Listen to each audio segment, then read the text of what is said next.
Le Seigneur m'a recommandé de vous dire ceci. Vous devez accepter que vous avez un problème qui vient de votre passé. N'est-ce pas? Combien d'entre vous peuvent accepter cela? C'est par là que vous devez commencer à expérimenter la liberté. Beaucoup d'entre nous refusons d'accepter que nous avons un problème venant de notre passé.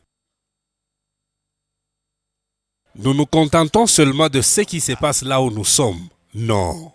Vous ne trouverez pas une solution à votre situation jusqu'à ce que vous reconnaissiez qu'il y a un problème. Vous ne pouvez pas vaincre dans votre situation jusqu'à ce que vous acceptez qu'il y a un problème. Jusqu'à ce que vous acceptez que vous avez une maladie. J'ai l'esprit de la colère. J'ai un problème financier. J'ai un problème avec ma fille. Mais nous ne faisons que cacher toutes ces choses. Ça, ce n'est pas résoudre le problème. Dites à votre voisin, cacher cela, ce n'est pas la solution. C'est tout simplement un soulagement provisoire. Et ça va amener une sérieuse destruction à la fin. Tout ce que vous n'aviez pas résolu ou reconnu et accepté cela, alors que cet incident avait pris place, c'est juste un problème de temps. Apprenez à prendre la responsabilité.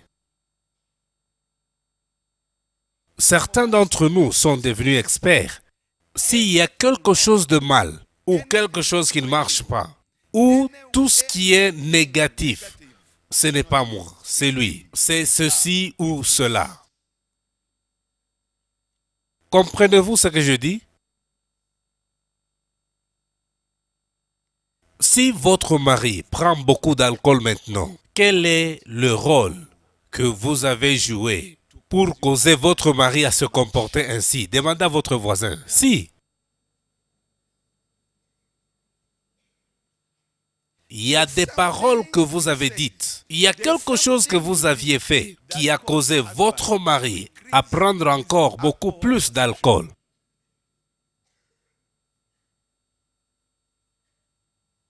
Votre fille ne revient plus à la maison. Quel est le rôle que vous avez joué? Vous avez oublié ce que vous aviez dit. Maintenant, vous blâmez votre fille. Vous blâmez votre fille à cause de ses amis, à cause de sa compagnie. Vous blâmez votre fille même pour l'école. Qu'en est-il de vous? Cette fille passait beaucoup de temps avec vous que le professeur ou les amis. C'est seulement quand vous acceptez dans votre vie que vous avez un problème et vous avez besoin d'aide. Je vous ai toujours dit ceci, vous ne pouvez pas vous sauver vous-même. Vous ne pouvez pas vous délivrer non plus. Vous ne pouvez que vous détruire. Vous ne faites que donner des excuses. Vous dites ceci et cela. Ça ne va pas vous aider. Ce n'est pas ça résoudre le problème. Vous savez que vous avez des problèmes, que seul Dieu peut vous aider. Mais vous allez aux gens qui ne peuvent rien faire. Voilà, c'est un autre message que Dieu m'avait donné. Choisir la délivrance, c'est une décision que seul vous devez prendre. Choisir la délivrance. Comment? Choisir, c'est une décision. Seul vous devez prendre. Je ne peux pas me permettre de dire que, voilà ma sœur, vous devez être délivrée maintenant. Mais qu'est-ce qui va se passer si elle n'aime pas cela? Comment? Vous pouvez même remarquer qu'il y a des symptômes et la personne a besoin d'aide. Mais est-ce qu'elle a choisi d'être délivrée? Comment? Il y a des gens assis ici qui se disent que je suis bien. D'accord. C'est-à-dire il n'y a rien que l'homme peut faire. Vous me comprenez? Nous verrons cela tôt ou tard. Ce que vous niez va se manifester. Et ça sera trop tard pour recevoir de l'aide. Et vous allez blâmer les gens, blâmer l'Église. Comment? Savez-vous que les gens blâment l'Église? Oh, voilà cette Église. Mais qu'est-ce qu'il y a de mal avec l'Église? Ah, voilà ce pasteur. Comment? Choisissez, s'il vous plaît. Vous devez choisir d'être délivré. Vous ne devez pas aller pour la délivrance parce que quelqu'un vous a dit de le faire. Vous devez être convaincu que vous êtes bloqué. Vous êtes.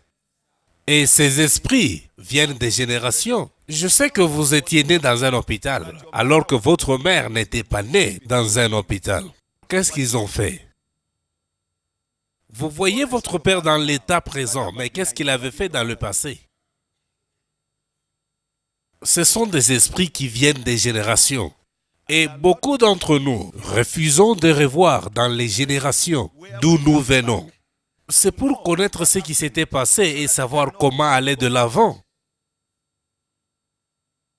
Il y a des gens éduqués ici qui n'ont pas de travail, ils sont bloqués. Des belles filles sont ici, mais célibataires. Quelqu'un que vous ne pensiez pas qu'il allait se marier, il est marié et il a même des jumeaux. Comment? C'est la vérité. Celui qui n'était pas intelligent à l'école, il est maintenant DGA. Vous devez lui faire le rapport. Pendant que vous ne faites que tourner en rond. Et vous vous plaignez disant, mais ce n'est pas ma faute. Non. Quel rôle aviez-vous joué? Nous devons tous arriver à réaliser que il y a un problème venant de notre passé. Et ce problème, s'il vous plaît, existe. Soit vous connaissez cela ou pas.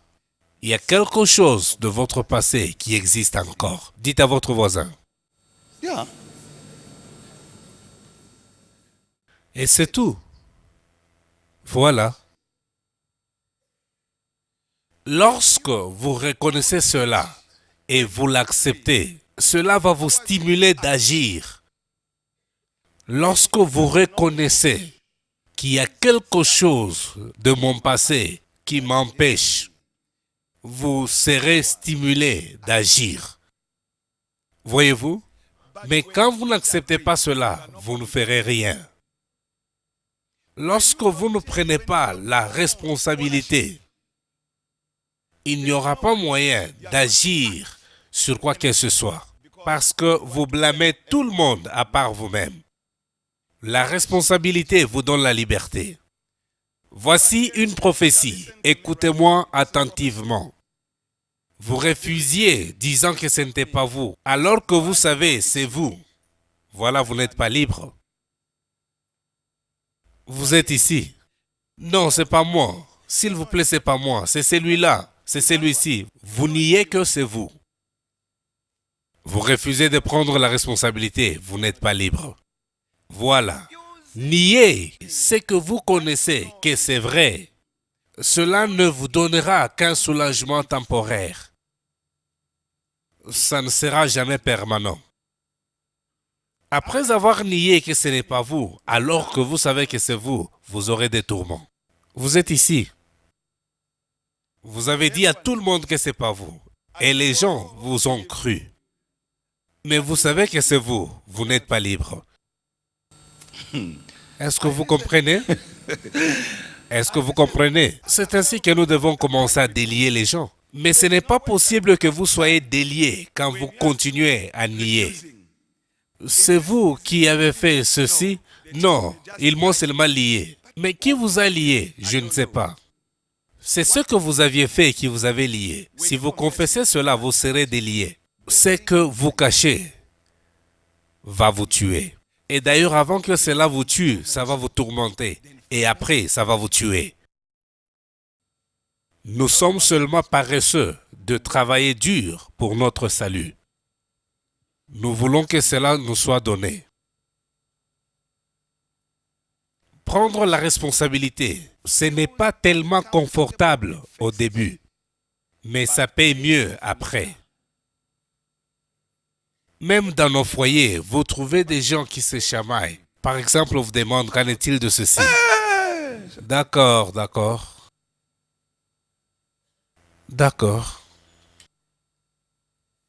Beaucoup de gens veulent une paix temporaire pour se sentir bien et confortable maintenant. Ils savent que c'est pas correct, ce n'est pas ça résoudre le problème. C'est pourquoi beaucoup de gens ne prennent pas la responsabilité au premier moment. Ils se disent non, je ne me sentirai pas bien, ce n'est pas confortable. Écoutez, vous pouvez vous sentir inconfortable au début, mais après, ça paye mieux. Pas de bagages inutiles, pas du tout. Vous ne pouvez pas être contradictoire si vous êtes libre. Même si on vous surprend la nuit, vous allez dire ce que vous aviez dit la première fois. Parce que vous aviez dit la vérité et la vérité est en vous. Mais si on vous réveille la nuit, vous dites autre chose. Le matin, vous dites autre chose. L'après-midi, autre chose. Il y a un problème.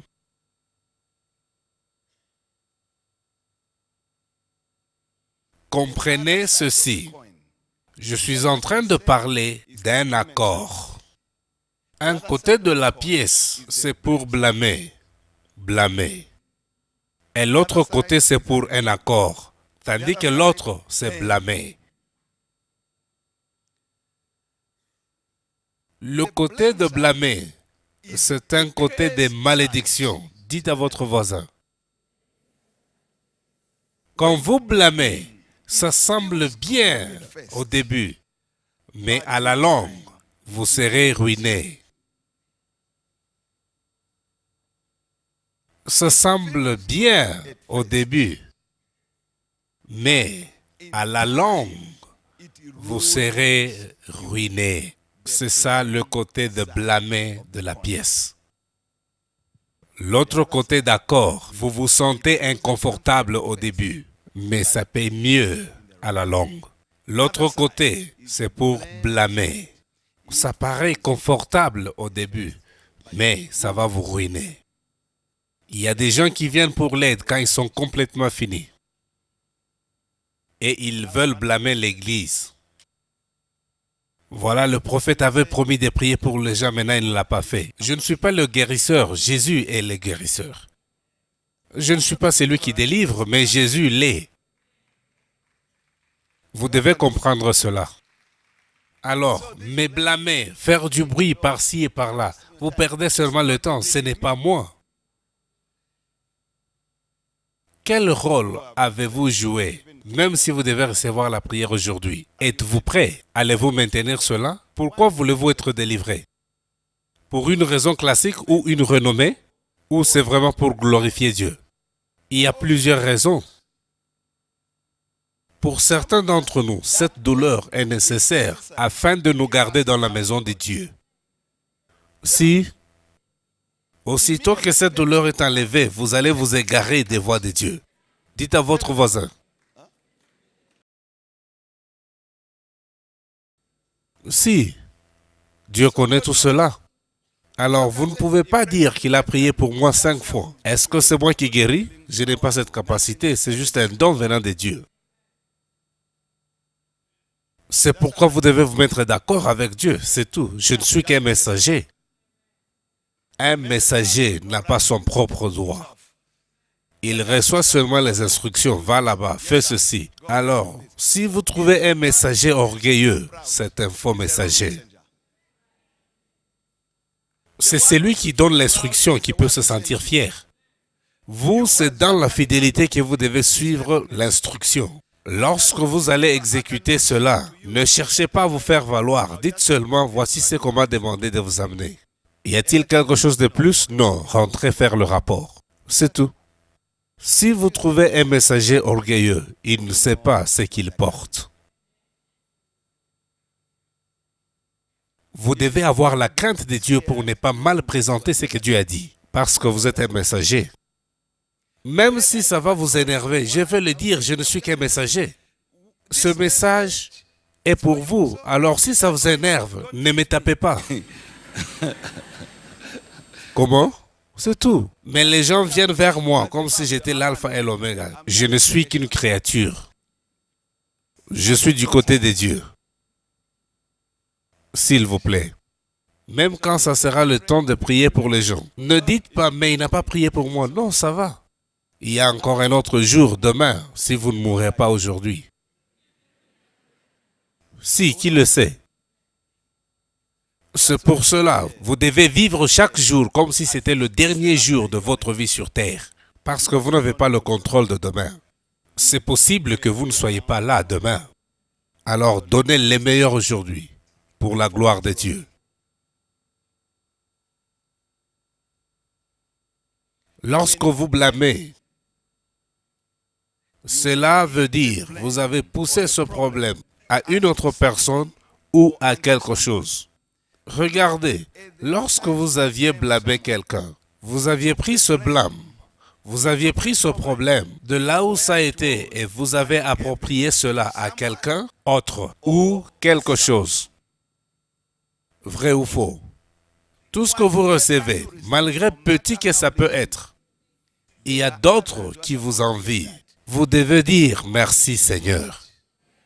Lorsque vous blâmez quelqu'un ou quelque chose, c'est-à-dire vous êtes dans un lien, vous n'êtes pas libre. Lorsque vous blâmez quelqu'un ou quelque chose, vous êtes lié. Pourquoi n'arrivez-vous pas à faire mieux dans vos affaires? Il vous dira que c'est l'économie. Comment? C'est l'économie. Alors je vais vous demander, pourquoi les autres font mieux dans cette même économie? Vous blâmez ce qui est innocent. Le problème et la solution, c'est une question réelle. Comment? Avez-vous entendu cela? Le problème et la solution, c'est une question réelle. Que comprenez-vous par là?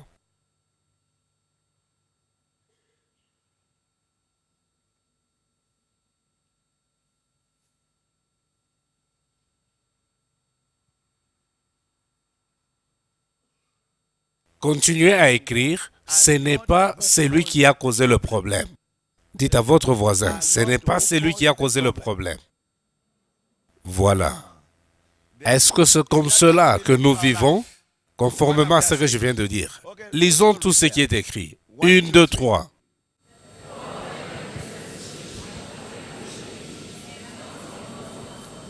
Mais où est-ce que nous passons tout le temps? Où est-ce que nous passons tout le temps? Cherchez celui qui a causé le problème. Est-ce la solution? Voyez-vous combien le diable vous avait aveuglé? Vous cherchez à trouver qui a fait ceci, qui a fait cela. Voyez-vous ceci, voyez-vous cela. Non, non, non, non. Le problème et la solution, c'est ça la question réelle. Pas celui qui a causé le problème. Vous verrez les gens dire, allons trouver celui qui a fait ceci, celui qui a causé ceci. Non, vous passez le temps pour rien, même si vous le trouvez. Est-ce que c'est ça la réponse? Non. D'ailleurs, vous serez beaucoup plus fâché. C'était donc vous. Et vous devez encore trouver la solution. Vous avez gaspillé les années, le temps, l'énergie et les ressources. Vous êtes en faillite maintenant. Quelqu'un vous a fait tomber en faillite. Tout simplement à cause de la mauvaise décision que votre ami vous avait demandé de prendre. Ça va. Quittez cet ami maintenant et trouvez une solution pour sortir de cette faillite. À quoi ça sert d'amener quelqu'un au tribunal qui n'a pas d'argent pour vous payer? Demandez à votre voisin. Non, je ne peux plus rien faire, je suis découragé. De quoi? Vous avez tout simplement choisi d'être découragé. Dites à votre voisin, c'est vrai. Malgré votre apparence, soit moitié vivant ou mort, vous avez choisi d'être comme cela. Y a-t-il quelqu'un qui vous a forcé? Vous pouvez choisir de vous tenir droit et sourire. Vous pouvez aussi choisir de ne pas sourire, ça dépend de vous. Alors vous verrez que ceux qui ont choisi de ne pas sourire veulent que tout le monde ne puisse pas sourire. Non, ce n'est pas vrai. Malgré vos épaules et votre poitrine, qui semblent grands et élargis, mais ces mêmes épaules ne peuvent pas supporter tous vos problèmes. Donnez vos problèmes à Dieu. Faites attention avec cette tendance de trouver une faute, blâmer ou avoir une excuse. Si vous vous libérez de cette tendance de trouver une faute, de blâmer et donner des excuses, vous êtes sur la voie de votre délivrance.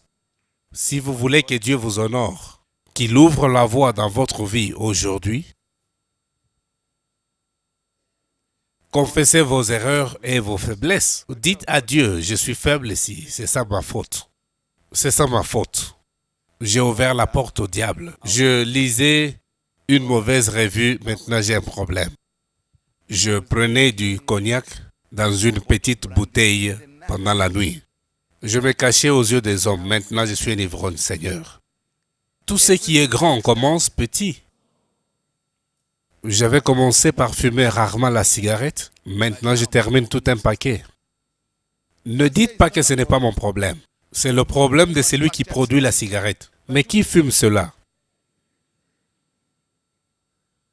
Aujourd'hui, si vous voulez que Dieu intervienne dans votre vie, confessez vos erreurs et vos faiblesses. Ne dites pas que c'est ma femme, c'est mon mari, c'est mon fils, mes employés, le climat, quoi que ce soit. Regardez, si vous voulez avoir des excuses, vous en aurez en abondance. Mais ça ne va pas vous aider à progresser. Jamais. Voici la liste des choses auxquelles vous devez prendre la responsabilité. Voici la liste des choses auxquelles vous devez commencer à prendre quoi? Je ne vous saisis pas. Prendre la responsabilité. Numéro 1.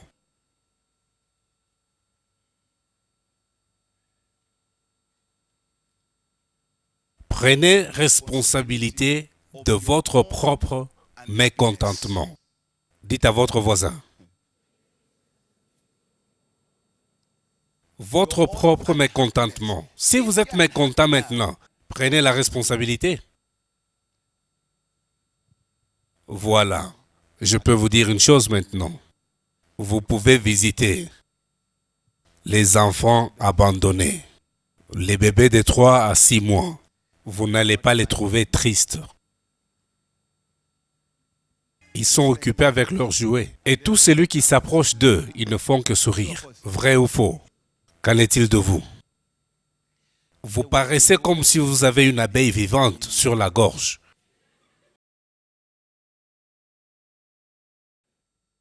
Vous ne pouvez pas me rendre content. Je dois être content moi-même. Je ne veux pas que le diable puisse être content à cause de ma tristesse. Non. Je refuse cela. Alors ceci sera une église des gens qui sourient toujours. Comment?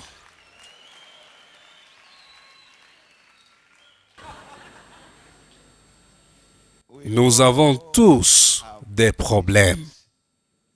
Mais ces problèmes ne doivent pas nous dicter quoi faire. Nous devons avoir une contenance plaisante. Au nom de Jésus.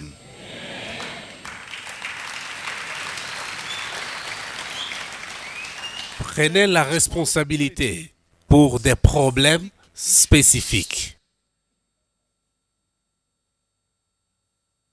Cela veut dire déterminer la cause majeure de votre problème. Ne dites pas seulement j'ai un problème. D'accord, quelle est la cause majeure? Certains d'entre nous, même quand nous recevons un conseil divin, nous rejetons cela et nous faisons ce que nous voulons. Et ça, c'est déjà un problème que nous ne voyons pas. C'est quand les choses ne marchent plus et vous dites, prophète, vous m'aviez dit ceci. Je vous regarde calmement et je dis, si, je vous l'avais dit, mais avez-vous fait cela comme ça a été dit? C'est ça un problème. Nous ne voulons pas aller à la racine du problème. Si je veux sécher cet arbre, et si je prends l'option de couper les feuilles, ça va me prendre longtemps. Mais si je vais à la racine, dans une semaine, l'arbre sera sec. Allez à la racine du problème, pas les fleurs du problème, même pas les feuilles. Dites à votre voisin.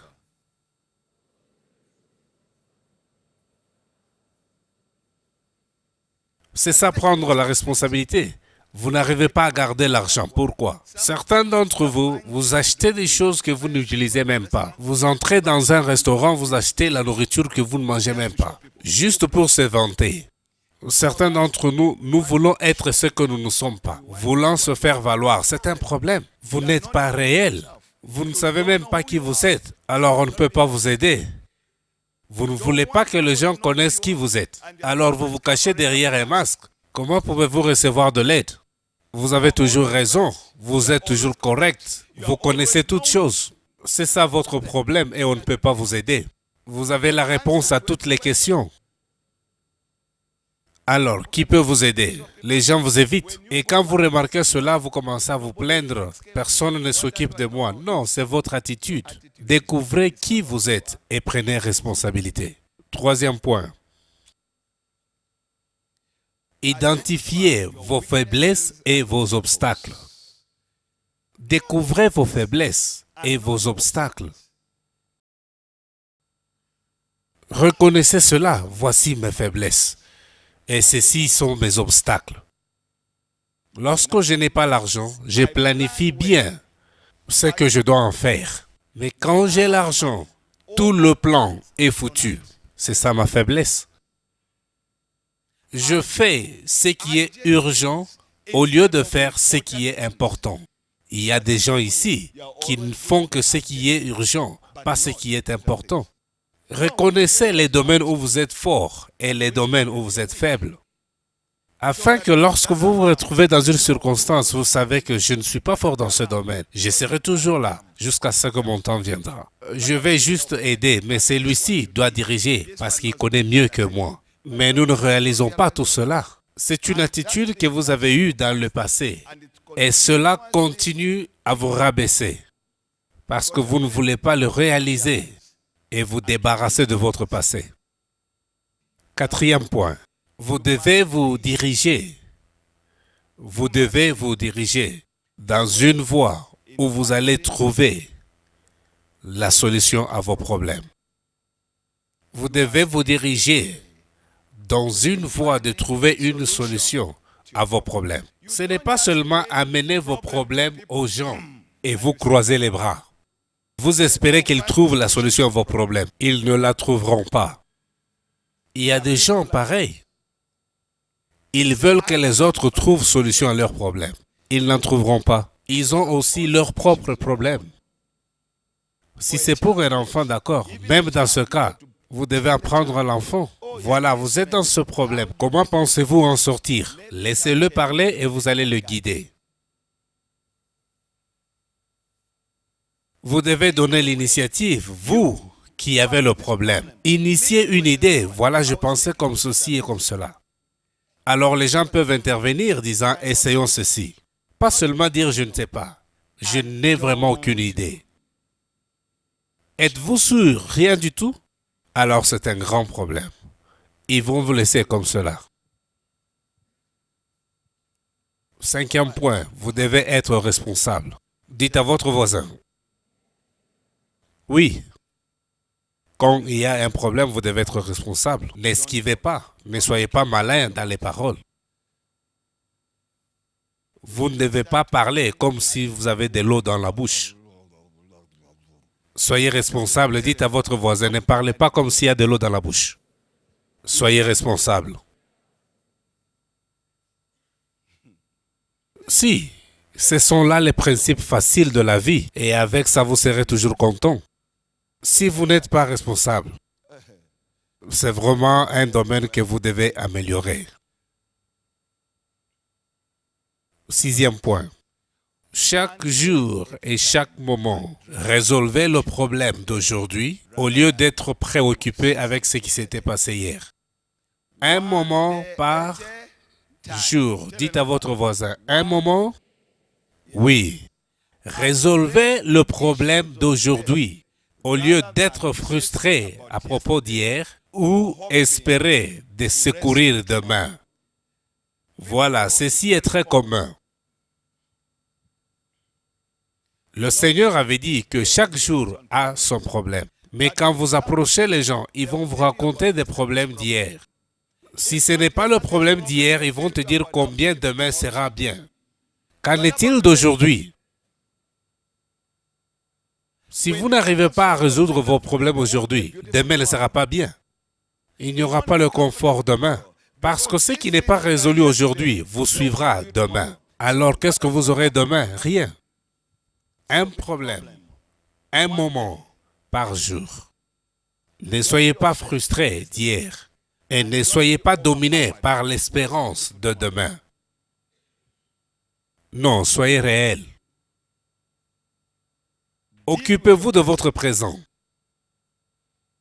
D'autres disent, ce problème me dérange, je vais dormir. Comme ça va partir. Lorsque vous vous réveillez, vous trouvez que c'est une montagne. Vous aviez suspendu cela pour longtemps. Vous pourriez vous occuper de cela il y a 2 ans, mais vous voici aujourd'hui. Tout de même, aujourd'hui, n'évitez plus cela. N'évitez plus vos problèmes. Non. Le problème avec beaucoup d'entre nous, nous voulons vivre en protégeant notre image. C'est que vous montrez aux autres. C'est ce que vous voulez protéger alors que ce n'est pas réel. Vous connaissez ce que vous êtes réellement. Revenez en vous-même avant que ça soit trop tard.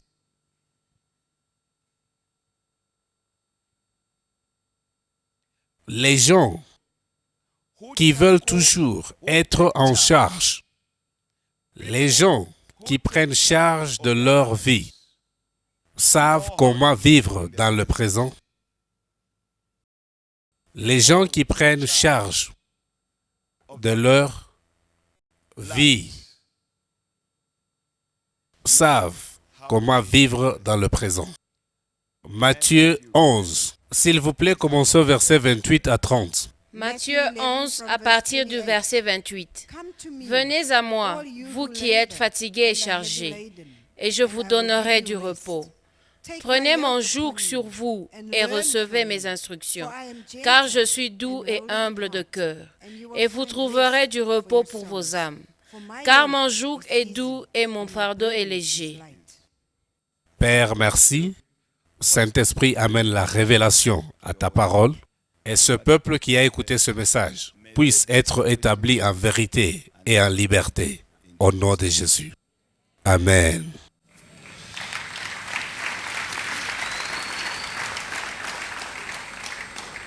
Voilà, nous voici ici. Qui est-ce que vous servez présentement? Servez-vous Dieu ou Satan? Satan est un mauvais maître. Dieu donne la liberté et la paix. Vous avez le choix. Il y a le ciel à gagner et l'enfer à dédaigner. Vous avez le choix. Vous ne pouvez pas donner ce que vous n'avez pas. Les gens sont blessés dans l'église pendant que les hommes de Dieu disent que non, ça va, ce n'est pas correct. Les gens ont besoin d'aide. Et Jésus est celui qui donne de l'aide. Merci beaucoup. Nous pouvons nous asseoir. Merci. Si vous ne pouvez pas voir dans le monde spirituel, alors ne dites pas que ça n'existe pas. Venez. Voici un esprit. Venez de ce côté. Cette jeune fille est innocente. C'est comme je vous avais dit, derrière votre passé, il y a un problème. Elle n'était pas part de cela, mais elle est née dans une famille où il y avait des problèmes. Dites à votre voisin. En soi, elle n'est pas l'architecte de tous ces problèmes, mais elle est née dans une famille où il y avait quoi? Alors vous ne pouvez pas dire que ça ne peut pas m'arriver, je suis chrétien, je suis né de nouveau, je parle en langue, ceci ou cela. Vous pouvez dire tout cela, Tandis que le diable dit que vous m'appartenez. Pourquoi ne veux-tu pas qu'elle se marie?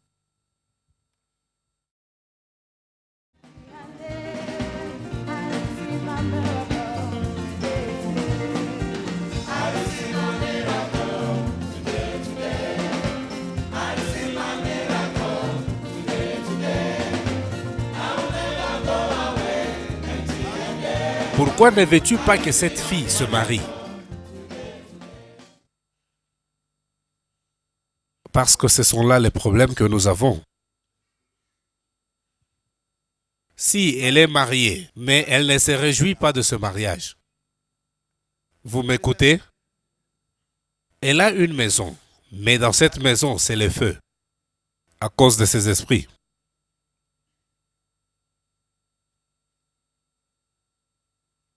Non, non, non, non, nous ne sommes pas ici pour dormir. Nous sommes au service ici. Tu dois te révéler. Ne te fâche pas. Pourquoi ne veux-tu pas quitter cette femme? Pourquoi? Réponds-toi, vieille femme. En fait, c'est un vieil homme, pas une vieille femme. Elle est mariée à lui. Oui, Comment? oui. Quel âge as-tu? 162. 162 quoi? 162 quoi?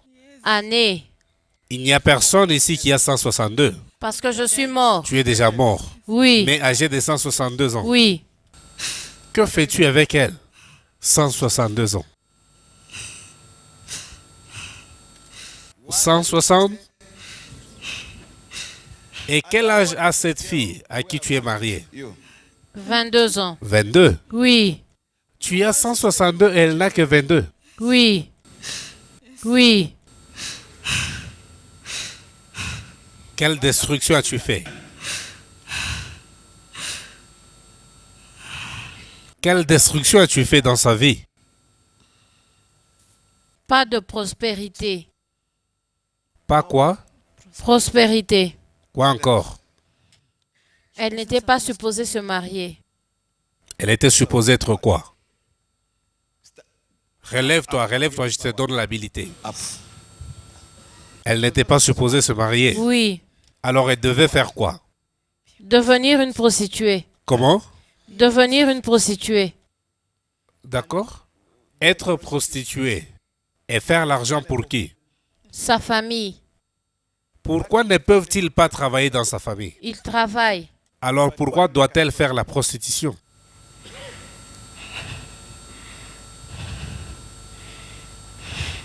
Elle est sage. C'est-à-dire les prostituées sont sages? La majorité. C'est toute une industrie. Oui. D'accord. Elle ne sera pas prostituée. Et leur mariage va réussir. Je sais. Où est votre alliance concernant cette fille? Pourquoi reviens-tu à elle? Pourquoi?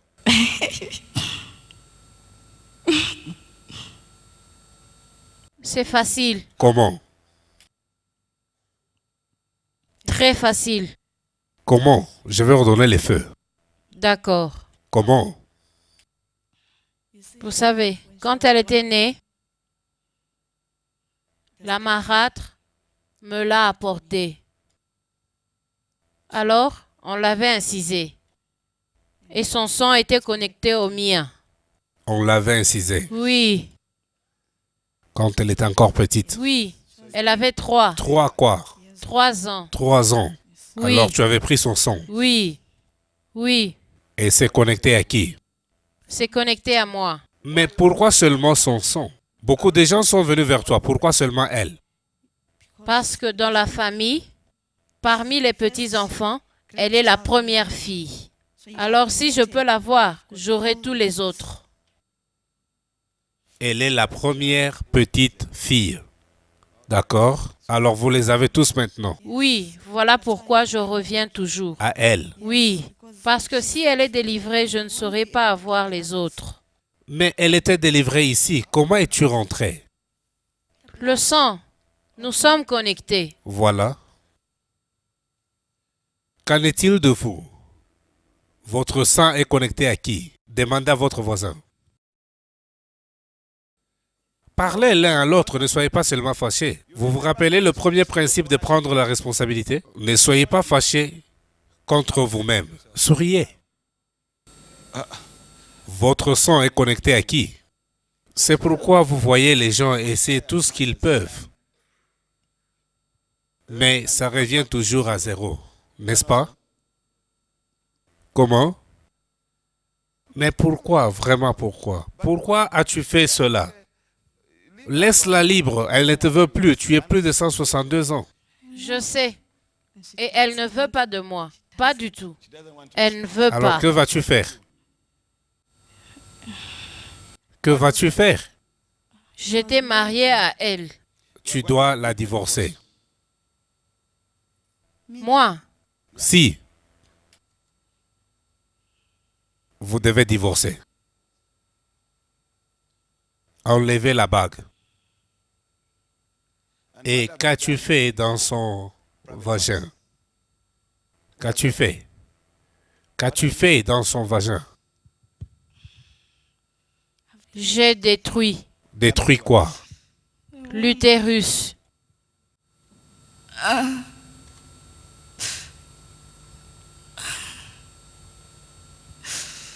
Elle aura un bébé. Elle aura un bébé. Tu avais dit auparavant qu'elle n'allait pas se marier. Elle est mariée. Tu es déjà vaincu. N'est-ce pas vrai? Alors qu'est-ce qu'il veut dire? Viens ici.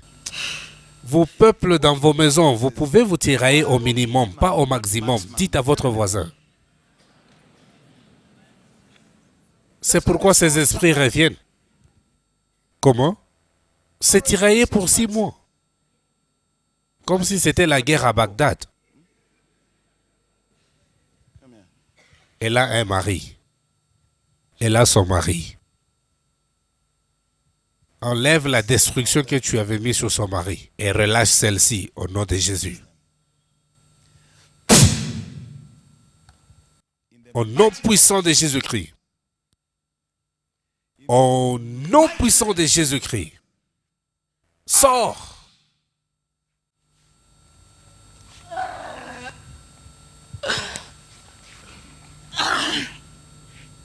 Sortir, ils vont sortir. Mais maintenir, c'est ça le problème. Vous m'écoutez? Sortir, ils vont sortir. Mais le problème, c'est quoi? C'est pourquoi vous dites, je ne pense pas que j'ai été délivré, ceci ou cela.